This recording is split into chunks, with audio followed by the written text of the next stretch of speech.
నిజామాబాద్ జిల్లాలో ఎడతెరిపి లేకుండా వర్షం కురుస్తోంది. దీంతో వాగులు ఉప్పొంగి ప్రవహిస్తున్నాయి. రేంజల్ మండలంలోని కందకుర్తి వద్ద గోదావరి ఉగ్రరూపం దాల్చింది. నిజాం సాగర్ ప్రాజెక్టు 24 గేట్లు ఓపెన్ చేయడంతోనే వరద ప్రవాహం పెరిగింది. వంతెనకు తాకుతూ ప్రవహిస్తోంది గోదావరి నది. దీంతో రేంజల్ రోడ్డు మార్గాన్ని పోలీసులు బంద్ చేశారు.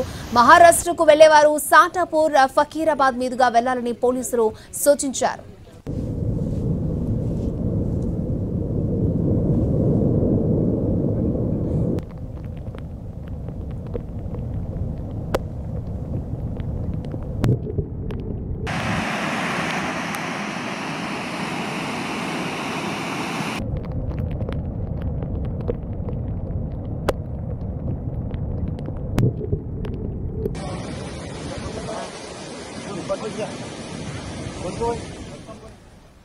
నిజామాబాద్ జిల్లాలో ఎడతెరిపి లేకుండా వర్షం పడుతోంది. దీంతో వాగులు ఉప్పొంగి ప్రవహిస్తున్నాయి. రేంజల్ మండలంలోని కందకుర్తి వద్ద గోదావరి ఉగ్రరూపం దాల్చింది. నిజాం సాగర్ ప్రాజెక్టు 24 గేట్లు ఓపెన్ చేయడంతోనే వరద ప్రవాహం పెరిగింది.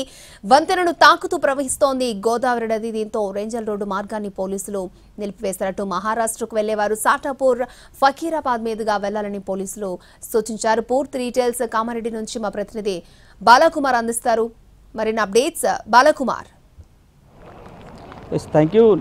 ఉమ్మడి నిజామాబాద్ జిల్లా వ్యాప్తంగా భారీ వర్షాలు కురుస్తున్నాయి. ఎడతెరిపి లేకుండా కురుస్తున్న వర్షాలతో వాగులు వంకలు పొంగి పొరుతున్నాయి. ఇక గోదావరి ఉగ్రరూపం దాల్చింది. రెంజల్ మండలం సాలూర వద్ద గోదావరి ఉధృతంగా ప్రవహిస్తుంది. నిజాం సాగర్ నుంచి భారీగా వరద నీరు వదిలిపెట్టడంతో ఆ నీరంతా గోదావరిలో కలుస్తుంది.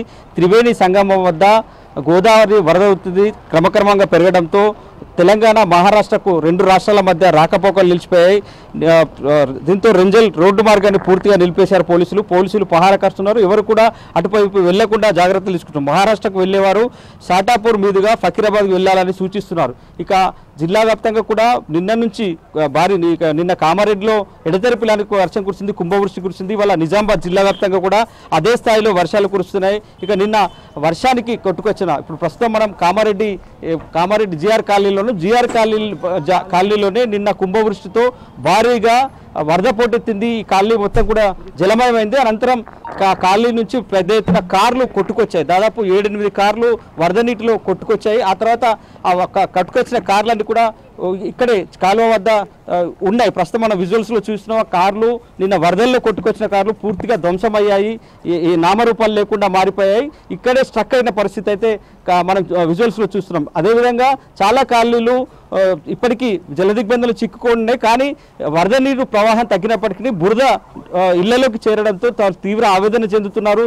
తమ అన్ని రకాల వస్తువులు, ఇంట్లో ఉన్న వస్తువులన్నీ కూడా పూర్తిగా తడిసి ముద్దయ్యాయని చెప్పి ఆందోళన చెందుతున్న పరిస్థితి. ఇక కామారెడ్డి జిల్లాలో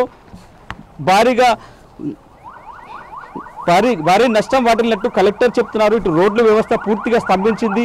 నిజామాబాద్ జిల్లాతో పాటు కామారెడ్డి జిల్లాకు హైదరాబాద్కు వెళ్ళే రహదారులన్నీ పూర్తిగా ధ్వంసమైన పరిస్థితే కనిపిస్తుంది.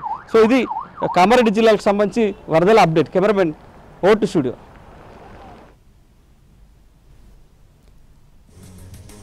ఓకే బాలకుమార్.